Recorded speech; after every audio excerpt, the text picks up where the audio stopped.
everybody. Hope you're having the best day of your life. And if you woke up in America this morning, congratulations. You are the 1% of all time. And that's my story, and I'm sticking to it. Have you heard the New York Post story, people? Probably not, because it's been suppressed. The New York Post has a story. Apparently, Hunter Biden or one of his friends dropped off a laptop to be repaired. It was never picked up. The owner of the repair shop then gets into the hard drive on the laptop and is horrified by what he finds. He finds video of Hunter Biden partying with prostitutes and smoking crack cocaine. He finds all kinds of pictures and videos along this line. Horrifying stuff. But that's not the worst of it. He finds the emails of Hunter Biden. And in these emails, allegedly, Hunter Biden is talking to Chinese businessmen, Chinese government officials, Russian businessmen, Russian government officials. Get the idea here? Corruption from top to bottom. But more importantly than that, Hunter Biden is actually talking to his dad, Joe Biden. And Joe Biden has previously denied that he knew anything about any of Hunter Biden's business transactions, which, defies logic. But in these emails, we got him busted. It is stone cold hard evidence.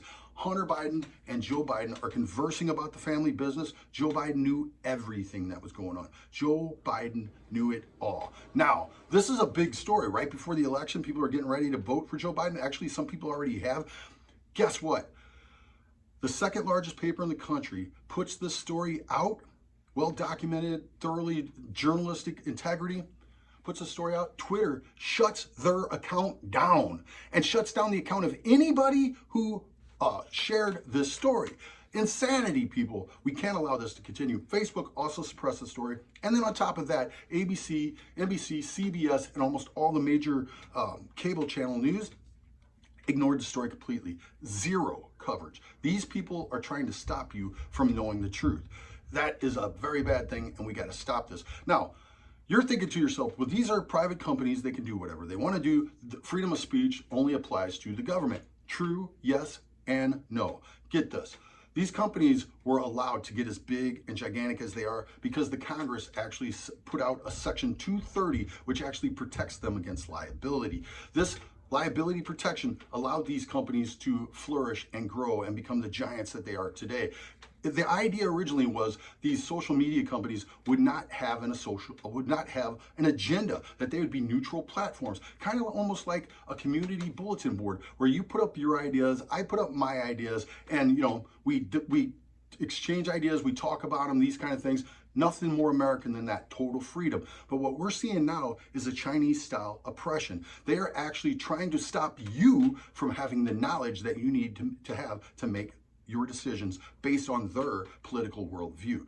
This is insanity, people. We have to stop this. We need to contact our congressmen and women. We need to force them or push them towards revising Section 230. We need to elect people who care about this topic, who will defend freedom of speech. And you know what? We need to make the social media companies either be neutral on their platforms like originally intended or lose their liability protection in Section 230. These people, we cannot allow this to continue. This is just straight up evil. You literally have this story, which definitely is an important story for the American people to hear, and it is being totally, completely suppressed on social media and our news outlets all the way across the country.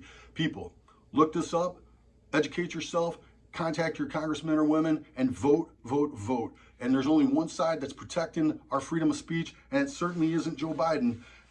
And it certainly isn't the Democrats. It is President Trump. It's the Republicans. Go out and vote red. Go vote big. Make sure you're there no matter what. No matter what comes, get out and vote, because we need to put a stop to this crazy high-tech oppression. We need to put a stop to this suppression of our freedom of speech and the knowledge that we need this knowledge to make good decisions about what we're going to do in our government.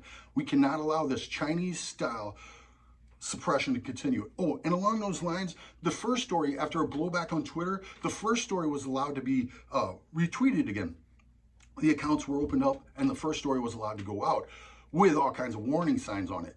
The second story, though, that connects Hunter Biden to Chinese businessmen and Chinese government officials, that story is still being suppressed. If you share that story, your account will be shut down on Twitter. Think about this, people, all right? You don't know, now you know, right? All right. If you like what I say, please like, subscribe, and comment. If you think I've lost my mind, please let me know. If you think I'm great, let me know. That's all. I can always use the encouragement. But you know what? Please like, subscribe, comment, hit the bell, and please share my videos. God bless America. God bless President Trump. Be praying, everybody.